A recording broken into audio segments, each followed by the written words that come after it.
Située en aval des ruines de Séchilienne, l'île Falcon est une zone naturelle.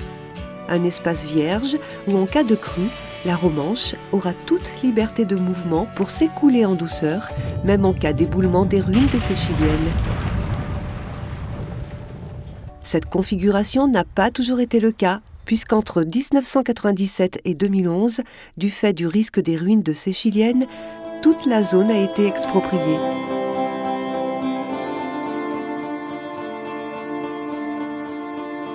Ici se trouvait un petit hameau de la commune de Saint-Barthélemy de Séchilienne. C'est environ 90 maisons et tous leurs équipements qui ont été démantelés. La dernière habitation a été démolie en 2011. Ces 100 hectares ici de plaine qui ont fait l'objet d'une renaturation parce qu'il restait tous les réseaux, toutes les voiries, toutes les anciennes haies paysagères. Ça faisait un peu village fantôme, il n'y avait plus les maisons, mais il y avait encore toutes les traces de l'activité humaine, avec du coup aussi des activités pas souhaitables qui se développaient, des décharges sauvages, qui étaient liées en fait au fait que la zone n'était plus habitée mais toujours accessible.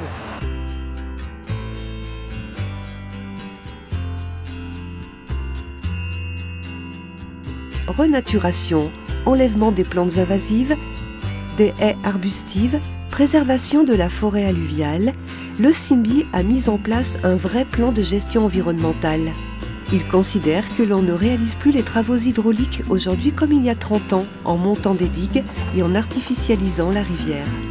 Aujourd'hui, on a une autre conception, on considère qu'il faut la respecter, qu'il faut laisser à la rivière la possibilité d'être mobile dans son lit, parfois même de déborder. C'est ce qu'on fait notamment sur l'île Falcon, où on va permettre à la rivière, en reculant les digues, en détruisant parfois des portions de digues, on va permettre à la rivière de valoriser les espaces environnementaux et favoriser la biodiversité. En janvier 2014, le CIMBY a réalisé des travaux de réouverture d'annexes hydrauliques des anciens bras de la Romanche qui, au fil du temps, s'étaient obstrués, ainsi que le démantèlement d'une digue qui protégeait les anciennes habitations. Avec le démantèlement de la digue, on aura plus de largeur sur la Romanche et ensuite, en ouvrant des anciens bras, en cas de forte crue, l'eau pourra s'évacuer par ces anciens bras. Au total, ce sont 1500 mètres d'anciens bras qui ont été réouverts. Pour permettre cela, la rivière a été rehaussée grâce aux matériaux des bras et de la digue. Ce nouvel environnement, peu profond et ombragé, devient un espace favorable à la truite fario, aux plantes des milieux humides, ainsi qu'aux castors. Pas moins de 6 entreprises ont travaillé sur ce chantier.